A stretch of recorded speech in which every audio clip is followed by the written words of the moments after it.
Avec ton expérience, quel serait le message que vous partageriez aux jeunes qui veulent réaliser leurs rêves à leur tour?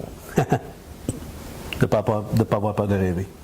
Le rêve, c'est ce qui nous garde vivants. Quand on perd nos rêves, on tombe trop souvent malade. Ça s'appelle la dépression. C'est la maladie la plus souffrante qui existe. Je pense que c'est la persévérance, la ténacité, puis d'être entouré de bonnes personnes. C'est certain, depuis tantôt on s'en parle, c'est d'être positif. Je pense que c'est d'aimer le jeu. Je vais parler du hockey. Premièrement, le hockey, tous les jeunes gars rêvent de jouer dans la Ligue nationale. Et s'il y a un groupe de 10 gars qui ont 5 ans qui veulent jouer, il va en avoir juste un des 10 qui va pouvoir jouer dans la Ligue nationale. T'espères que les 10 vont le faire, tant mieux.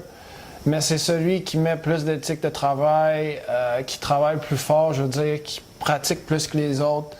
Un dimanche matin à 7 h, faut aller à l'aréna. Faut pas que tu restes avec tes amis jouer au Xbox ou à 10 h le soir. Oui, mon rêve c'était de jouer dans la Ligue nationale, mais je jouais au hockey parce que j'adorais être sur la patinoire, j'adorais compter des buts, gagner des tournois, gagner des médailles depuis que j'étais tout petit. Donc, j'ai toujours gardé ça en tête. J'ai toujours gardé que le hockey c'est un jeu. Je le dis même des fois dans le vestiaire avec les gars à Saint-Jean, au Nouveau-Brunswick, cette année pendant la saison. Les gars, ils rient, mais à la fin de la journée, ils savent autant que moi qu'on a raison. Si on n'aime pas le sport qu'on pratique, c'est certain que ça ira pas bien. Puis moi, c'est toujours focusé à aimer le sport que tu fais. Il y a deux choses qui sont importantes. Lorsqu'on vise à atteindre nos rêves, c'est qu'à chaque jour, on a de l'espoir.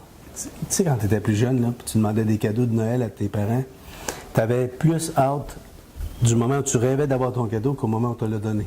Très souvent, là, le 24 décembre, là, les gens rêvent à leur cadeau, puis là, ça fait depuis le 13 décembre qu'ils vont sous l'arbre, et ils brassent la boîte, puis ils disent « Ah, c'est celui-là, c'est celui que j'ai demandé! » Puis là, on le remet là, puis là, même, il veut un coin. « Ah oui, c'est ça! » Puis là, les gens sont heureux de ça. Puis lorsque c'est Noël, on déballe le cadeau, on joue avec pendant 5 minutes. Donc, qu'est-ce qui est le plus important? De rêver à ton cadeau, de vouloir l'avoir ou de vraiment l'atteindre?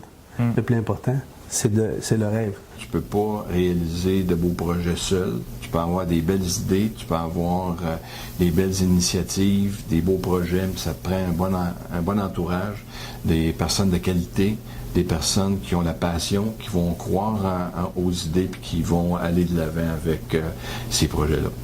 Moi, quand j'étais jeune, je m'en souviens, moi, j'étais à l'aréna à 7 h le matin, à 10 h le soir, puis mes amis, eux autres, voulaient rester couchés ou écouter la télé, jouer des jeux vidéo. Donc, c'est le sacrifice à faire. Aujourd'hui, j'en suis fier, ça a marché. Donc, tout cela va aider à réaliser ton rêve. Mais peu importe ton rêve, il faut juste travailler fort et faire des sacrifices. Chaque jour qu'on se lève et qu'on a des rêves, ben, ça nous permet de vivre avec plus de joie dans notre cœur. Quand on les perd, ces rêves-là, ben, c'est triste, mais tout le monde a besoin de rêves. Puis ça, on n'en a pas, mais il faut en trouver.